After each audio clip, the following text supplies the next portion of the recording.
श्री स्वामी समर्थ. स्वागत आहे तुमचं माझ्या यूट्यूब चॅनलवरती.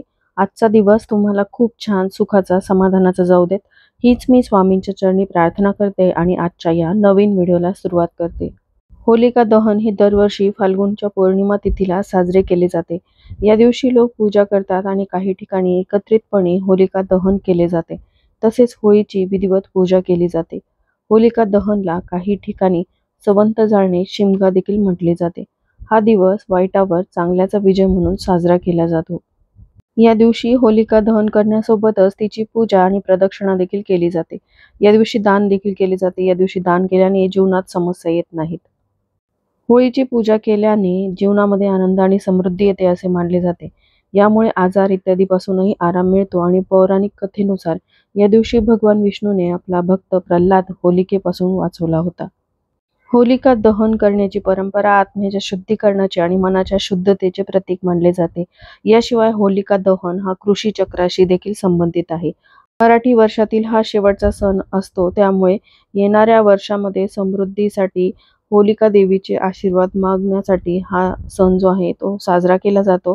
याशिवाय या दिवशी घरामध्ये काही प्रभावी सेवा व उपाय देखील केले जातात. आज या व्हिडिओमध्ये एक अत्यंत प्रभावी असा उपाय मी शेअर करणार आहे. या उपायामध्ये आज गुरुवारी आलेल्या होळी पौर्णिमेच्या दिवशी तुम्हाला संध्याकाळी घरातून बाहेर ही एक वस्तू फेकायची आहे.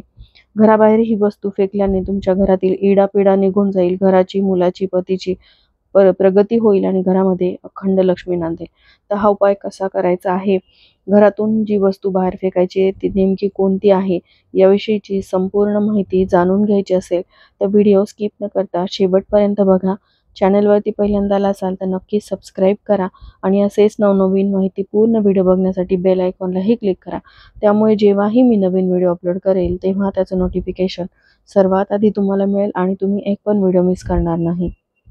तर पहा, हा जो उपाय आपल्याला संध्याकाळी करायचा आहे तो आपल्या घरासमोरील किंवा सार्वजनिक ठिकाणी जिथे तुम्ही होळीची पूजा करत असाल ती पेटल्यानंतरच हा उपाय तुम्हाला घरात करायचा आहे.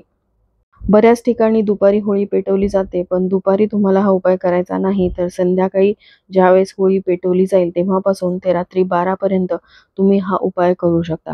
संध्याकाळची वेळ ही घरामध्ये देवी लक्ष्मी येण्याची वेळ असते. घरामध्ये असलेली नकारात्मकता यामुळे दूर होते, घरामध्ये सकारात्मक ऊर्जेचा संचार यामुळे वाढतो.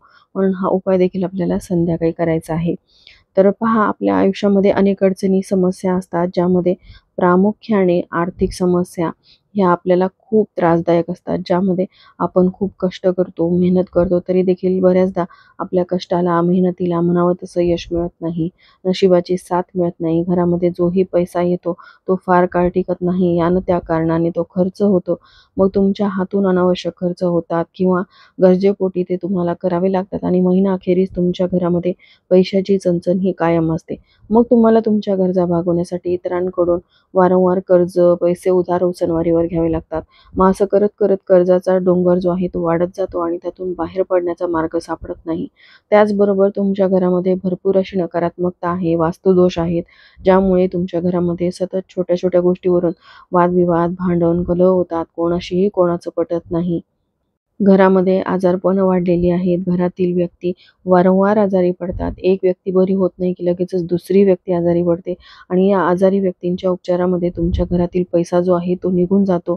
तुम्हाला कोणत्याही कामामध्ये यश मिळत नाही. तुम्ही कोणत्याही नवीन कार्याची सुरुवात केली तर त्यामध्ये काही ना काहीतरी अडथळे येतात आणि ते कार्य सिद्धीस जात नाही. नोकरी व्यवसायासंबंधित काही समस्या असतात. म्हणावी तशी नोकरी किंवा नोकरीमध्ये प्रगतीच्या संधी उपलब्ध होत नाहीत. व्यवसायाच्या ठिकाणी म्हणावी तशी आर्थिक प्रगती होत नाही. सतत नुकसान किंवा अपयशाला सामोरं जावं लागतं. त्याचबरोबर भरपूर दिवसापासून तुमच्या मनामध्ये एखादी इच्छा असते, मनोकामना असते, ती पूर्ण करण्यासाठी तुम्ही प्रयत्न करताय, पण सतत काही ना काहीतरी संकट, विघ्न, अडथळे तुमच्या मार्गात येतात आणि तुमच्या त्या इच्छा देखील अपूर्ण राहतात.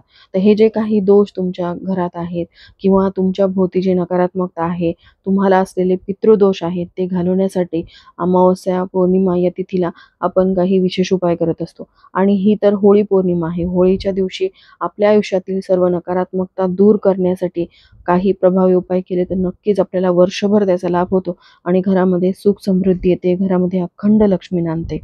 तर आता हा उपाय आपल्याला कशाप्रकारे करायचा आहे, तर पहा संध्याकाळी दिवे लागणीच्या वेळेस आपल्याला घराची स्वच्छता वगैरे करून घ्यायची आहे. आज होळी असल्याने आपण आज पुरणावरणाचा नैवेद्य तयार करणार आहोत. त्यानंतर बघा आपल्याला सर्वप्रथम दिवे लागणीच्या वेळेस देवघरासमोरील दिवा प्रज्वलित करायचा आहे. धूप अगरबत्ती लावून घ्यायची आहे. त्यानंतर तुळशीसमोर शुद्ध गाईच्या तुपाचा दिवा लावायचा आहे. आता हा उपाय जो आहे तो आपल्याला होळी पेटल्यानंतर करायचा आहे. पण हा उपाय करण्यापूर्वी आपल्याला काय करायचं आहे, आपल्याला सर्वप्रथम होळीची पूजा करून यायची आहे. होळीची पूजा करून आल्यानंतर मग तुम्हाला हातपाय वगैरे स्वच्छ धुवायचे आणि आपल्या घराच्या उंबरठ्याबाहेर एक मोहरीच्या तेलाचा दिवा लावायचा आहे. आणि त्यानंतर आपल्याला हा उपाय करायचा आहे. आज या व्हिडिओमध्ये मी तुमच्यासोबत 2 उपाय शेअर करणार आहे. दोन्हीपैकी कोणताही एक उपाय तुम्ही करू शकता. तर सगळ्यात पहिल्या उपायासाठी आपल्याला काय करायचं आहे, की चिमूटभर आपल्याला काळे उडीद घ्यायचे आहेत. काळे उडीद सोबत आपल्याला चिमूटभर काळी मोहरी घ्यायची आहे. स्वयंपाकघरामध्ये जी मोहरी असते ती घेतली तरी चालेल. शिवाय आपल्याला चिमूटभर काळे तीळ घ्यायचे आहेत. थोडंसं खडे मीठ घ्यायचं आहे. 5 लाल मिरच्या घ्यायच्या आहेत आणि सोबतच आपल्याला 5 भीमसेनी कापराच्या वड्या घ्यायच्या आहेत. या सर्व वस्तू ज्या आहेत त्या तुम्हाला हातात घेता आल्या तर उत्तम आहे. हातात घेणं शक्य नसेल तर तुम्ही वाटीमध्ये घ्यायच्या आहेत किंवा प्लेटमध्ये घेऊ शकता. एखादी वस्तू नसेल तर तेवढी स्किप करायची आहे. आता ह्या प्लेटमध्ये सर्व वस्तू घेतल्यानंतर ह्या सर्व वस्तू आपल्या घराच्या चारही कोपऱ्याला स्पर्श करून घ्यायच्या आहेत. जेवढ्या रूम आपल्या घरामध्ये आहेत तेवढ्या रूममध्ये आपल्याला ही जी प्लेट आहे ती फिरवायची आणि प्रत्येक कोपऱ्याला ही प्लेट स्पर्श करायची आहे. आणि त्यानंतर आपल्याला घराबाहेर जायचं आणि जिथे कुठे होळी पेटलेली आहे त्यानंतर आपल्या घराच्या मुख्य प्रवेशद्वाराबाहेर आपल्याला उभं राहायचं आहे आणि मुख्य प्रवेशद्वारावरून या सर्व वस्तू 7 वेळा उतरून घ्यायच्या आहेत. आणि त्यानंतर ह्या वस्तू घेऊन जिथे कुठे होळी पेटलेली असेल, तुमच्या घरासमोर पेटलेली असेल किंवा सार्वजनिक स्थळी तिथे जाऊन तुम्हाला या सर्व वस्तू होळीमध्ये अर्पण करायच्या आहेत. आणि या सर्व वस्तूंसोबतच माझ्या घरातील इडापिडा, नजरबाधा, वास्तुदोष, नकारात्मकता दूर झालेले आहेत आणि माझ्या घरामध्ये आता सुख समृद्धी येणार आहे. माझ्या कुटुंबाची आणि भरभरून प्रगती होणार आहे. माझ्या घरामध्ये अखंड लक्ष्मी नांदणार आहे. अशी मनोमन होळीसमोर तुम्हाला प्रार्थना करायची आहे आणि त्यानंतर तुम्हाला घरी यायचं. घरी आल्यानंतर हातपाय वगैरे स्वच्छ धुवून देवांचं दर्शन घ्यायचं आहे. त्या पुढच्या उपायामध्ये आपल्याला एक नारळ घ्यायचा आहे पाण्याने भरलेला. आणि हा उपाय देखील आपल्याला होळी पेटल्यानंतर म्हणजे आपली होळीची पूजा झाल्यानंतर करायचा आहे. तर पाण्याने भरलेला नारळ घेतल्यानंतर तुमच्या घरामध्ये जर शेंदूर असेल तर त्या शेंदुराने या नारळावरती त्रिशूळ काढायचं आहे. आणि शेंदूर नसेल तर मग तसाच नारळ घेतला तरी हरकत नाही. आता हा नारळ आपल्याला सर्वप्रथम देवघरासमोर ठेवायचा आहे. देवघरासमोर अशा पद्धतीने ठेवायचा की नारळाची शेंडी ही देवाच्या दिशेने होईल. त्यानंतर आपल्या उजव्या हातामध्ये हा नारळ तिथून उचलायचा आहे आणि आपल्या संपूर्ण घरामध्ये हा नारळ जो आहे तो फिरवायचा आहे.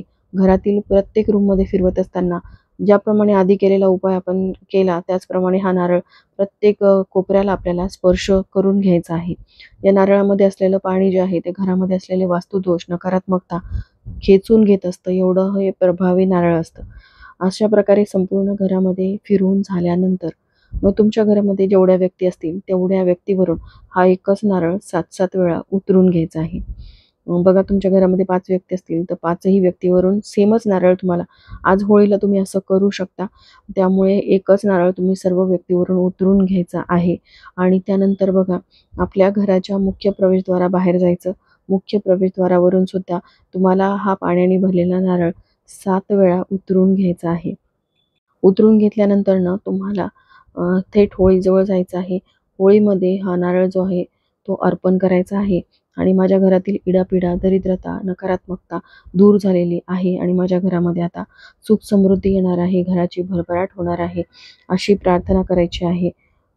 त्याचबरोबर येत असताना आपल्याला एक गोष्ट करायची आहे, की बघा आपल्या घरामध्ये तुम्ही बघितलं असेल, की आपल्या घरातील मुलं असतील किंवा मोठी व्यक्ती असतील, ते अचानक चिड करतात. पौर्णिमा असेल किंवा अमावास्येच्या वेळेस असं त्यांच्या वागण्यामध्ये बदल होतो. कारण पौर्णिमा असेल किंवा अमावास्या या वेळेमध्ये मानवी शरीरातील पाण्याची पातळी कमी अधिक होत असते. म्हणून लहान मुलं असतात तर ते सतत किरकिर करतात किंवा त्यांना वारंवार नजर होत असते. ते वारंवार आजारी पडत असतात. तर त्यासाठी तुम्हाला हा उपाय करायचा आहे. ज्यावेळेस आपण हा नारळ अर्पण करणार आहोत, त्यानंतर आपल्याला त्या होळीमधून थोडीशी रक्षा जी आहे ती घरी घेऊन यायची आहे आणि ही आणलेली रक्षा जी आहे ती थोडी-थोडी आपल्या घरामध्ये टाकायची आहे आणि या राखीचा टिळा जो आहे तो आपल्या घरातील लहान मुलांच्या कपाळी लावायचा आहे, कुटुंबातील सर्व सदस्यांच्या कपाळी लावायचा आहे. यामुळे त्यांना असलेले दोष दूर होतात आणि होलिका देवीचा अखंड आशीर्वाद त्यांना लाभतो. त्यांच्या भोवती असलेली नकारात्मकता दूर होते, घरामध्ये सुख समृद्धी येते. तर व्हिडिओमध्ये सांगितलेले 2 पैकी कोणताही एक उपाय तुम्ही आज नक्की करून बघा. तुम्हाला छान अनुभव येईल आणि मागच्या वर्षी मी हे उपाय तुमच्यासोबत शेअर केले होते. बऱ्याच जणांनी हे उपाय केलेले आहेत. तर चला याबरोबरच आजचा हा व्हिडिओ मी इथेच एंड करते. व्हिडिओ आवडला असेल तर लाईक, शेअर, सबस्क्राईब करा. श्री स्वामी समर्थ.